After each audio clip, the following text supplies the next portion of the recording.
परम पूज्य गुरुदेव और वंदनीय माता जी के चरणों में कोटि कोटि प्रणाम। आप सभी को प्रणाम। आज से हम सभी एक नई पुस्तक जिसका नाम है सर्वतोमुखी उन्नति, जो गायत्री मंत्र के धी अक्षर की व्याख्या करती है। इसके लेखक हैं पूज्य गुरुवर पंडित श्री राम शर्मा आचार्य।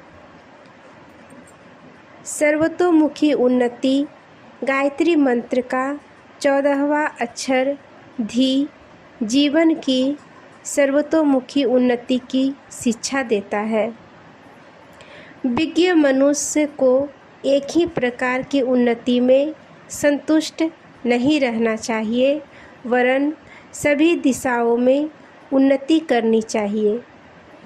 जैसे शरीर के सभी अंगों का पुष्ट होना आवश्यक होता है, वैसे ही जीवन के सभी विभागों में विकास होना आवश्यक वास्तविक उन्नति का लक्षण है।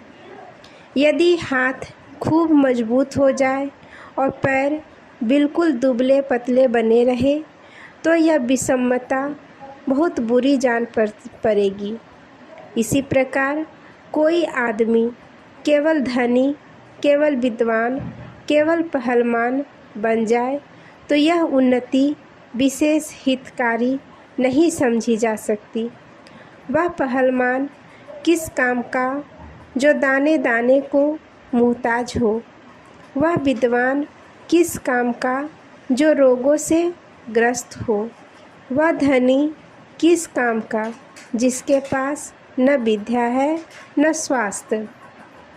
वही मनुष्य सफल कहा जा सकता है जो अपने स्वास्थ्य को उत्तम बनावे, सुशिक्षा द्वारा बुद्धि का विकास करे, जीवन निर्वाह के लिए आजीविका का उन्नति प्रबंध करे और समाज में प्रतिष्ठा तथा विश्वास का पात्र समझा जाए। तो आइए हम सभी इस पुस्तक में आगे बढ़ते हैं। उन्नति करना ही जीवन का मूल मंत्र है आज का टॉपिक। आगे बढ़ना, निरंतर ऊपर उठने की चेष्टा करते रहना एक नैसर्गिक नियम है। प्रकृति का हर एक परमाणु आगे बढ़ने के लिए हलचलें कर रहा है। सूर्य को देखिए, चंद्रमा को देखिए, नक्षत्रों को देखिए, सभी अग्रसर हो रहे हैं। नदियाँ दौड़ रही है, वायु बह रही है, पौधे ऊपर उठ रहे हैं। प्रकृति के परमाणुओं का अन्वेषण करने वाले वैज्ञानिकों का कहना है कि प्रत्येक पदार्थ का सबसे छोटा विद्युत घटक भी प्रत्येक सेकंड सैकड़ों मील की चाल से घूमता हुआ आगे बढ़ रहा है। जब प्रकृति के जड़ दिखाई पड़ने वाले पदार्थ दिन रात अग्रसर होने में तल्लीन है तो चैतन्य जीवन का क्या कहना। प्रत्येक जन्म में बढ़ता जाता है।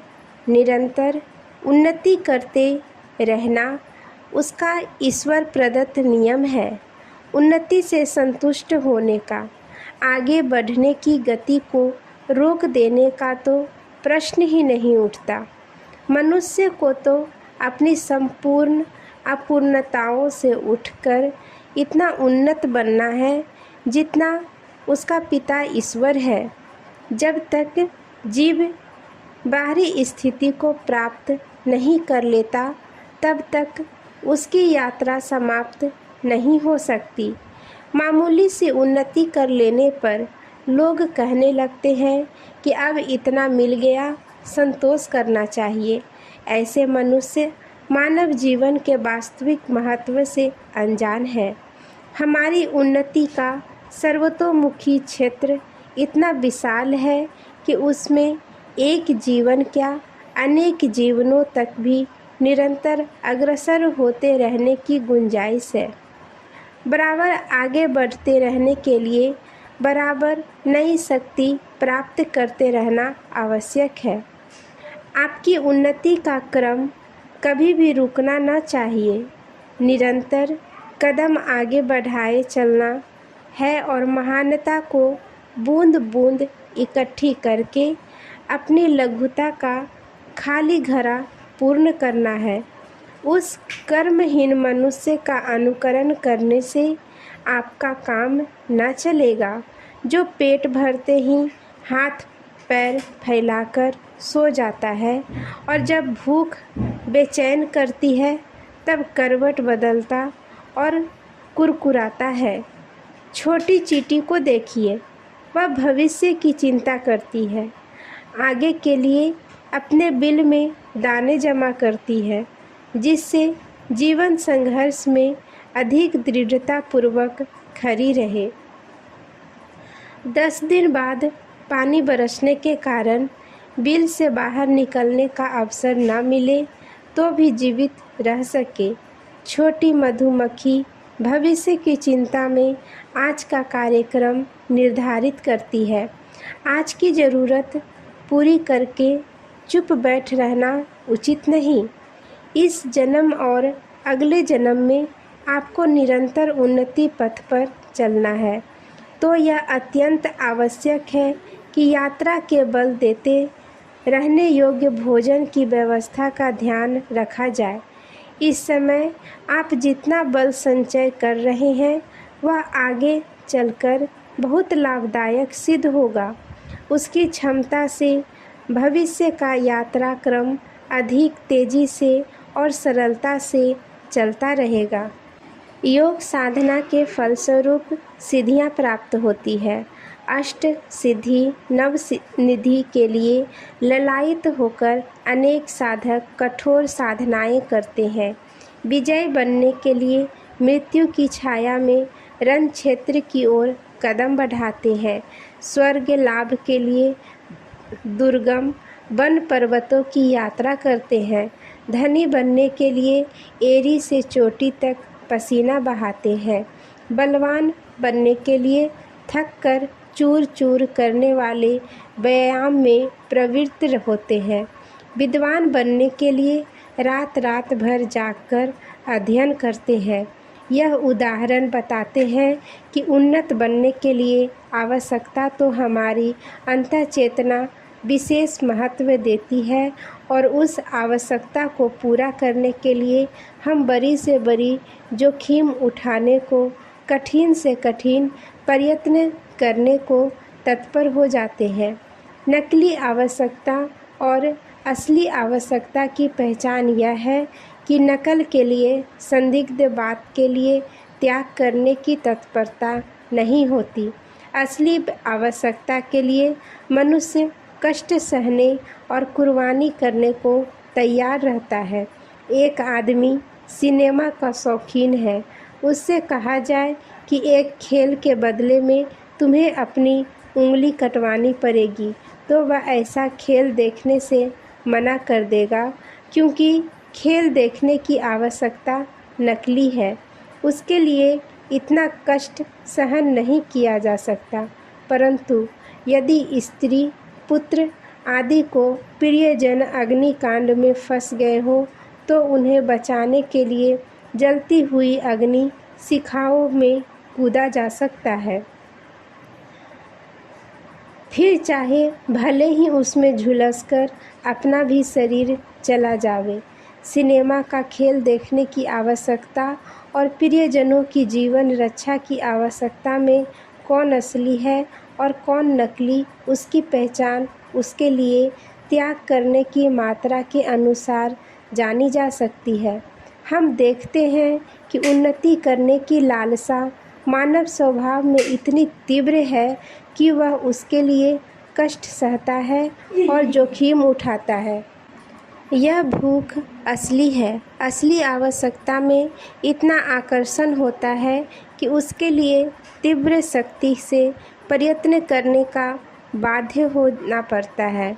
मौज में पड़े रहना किसी को बुरा नहीं लगता, पर उन्नति की ईश्वर दत्त आकांक्षा इतनी तीव्र है कि उसके लिए मौज छोड़कर लोग कष्ट सहने को तत्पर हो जाते हैं। देखा जाता है कि जो लोग उन्नतिशील स्वभाव के होते हैं उन्हें कहीं न कहीं से आगे बढ़ाने वाली सहायताएं प्राप्त होती रहती है। कभी कभी तो अचानक ऐसी मदद मिल जाती है जिसकी पहले कुछ भी आशा नहीं थी। छोटे छोटे आदमी बड़े बड़े काम कर डालते हैं। उन्हें अनायास ऐसे अवसर मिल जाते हैं जिससे बहुत बड़ी उन्नति का रास्ता खुल जाता है। साधारण बुद्धि के लोग उन्हें देखकर ऐसा कहा करते हैं कि अमुक व्यक्ति का भाग्योदय हुआ, उसके भाग्य ने अचानक ऐसे कारण उपस्थित कर दिए जिससे वह तरक्की की ओर बढ़ गया। हम ईश्वर की कृपा कहते हैं। जो व्यक्ति आगे बढ़ने की तीव्र इच्छा रखते हैं, उन्नति के लिए जो जाफिसानी के साथ प्रयत्नशील है, उसके प्रशंसनीय उद्योग को देखकर ईश्वर प्रसन्न होता है, अपना सच्चा आज्ञा पालक समझता है और उसे प्यार करता है। जिस पर उस परम पिता का विशेष स्नेह है, उसे यदि वह कुछ विशेष सहायता दे देता है तो इसमें आश्चर्य की कोई बात नहीं है। एक प्रसिद्ध कहावत, ईश्वर उसकी मदद करता है जो अपनी मदद आप करता है। उन्नतिशील स्वभाव के लोगों को उनकी उचित प्रवृत्ति में सहायता करने के लिए परमपिता परमात्मा ऐसे साधन उपस्थित कर देता है जिससे उसकी यात्रा सफल हो जाती है। अचानक, अनिश्चित एवं अज्ञात सहायताओं का मिल जाना इस प्रकार संभव होता है। आप उन्नति करना अपने जीवन का मूल मंत्र बना लीजिए। ज्ञान को अधिक बढ़ाइए, शरीर को स्वस्थ, बलवान और सुंदर बनाने की दिशा में अधिक प्रगति करते जाइए। प्रतिष्ठावान होइए, ऊंचे पद पर चढ़ने का उद्योग कीजिए। मित्र और स्नेहियों की संख्या बढ़ाइए, पुण्य संचय करिए, सद्गुणों से परिपूर्ण बनिए, आत्मबल बढ़ाइए, बुद्धि को तीव्र करिए, अनुभव बढ़ाइए, विवेक को जागृत होने दीजिए। बढ़ना, आगे बढ़ना और आगे बढ़ना यात्री का यही कार्यक्रम होना चाहिए। अपने को असमर्थ, अशक्त एवं असहाय मत समझिए। ऐसे विचारों का परित्याग कर दीजिए। साधनों के अभाव में हम किस प्रकार आगे बढ़ सकेंगे? स्मरण रखिए, शक्ति का स्रोत साधन में नहीं, भावना में है। यदि आपकी आकांक्षाएं आगे बढ़ने के लिए व्यग्र हो रही है, उन्नति करने की तीव्र इच्छाएं बलवती हो रही है, तो विश्वास रखिए, साधन आपको प्राप्त होकर रहेंगे। ईश्वर उन लोगों की पीठ पर अपना वरद हस्त रखता है जो हिम्मत के साथ आगे कदम बढ़ाते हैं। आज के लिए यहीं तक। आप सभी को धन्यवाद। जय माँ गायत्री।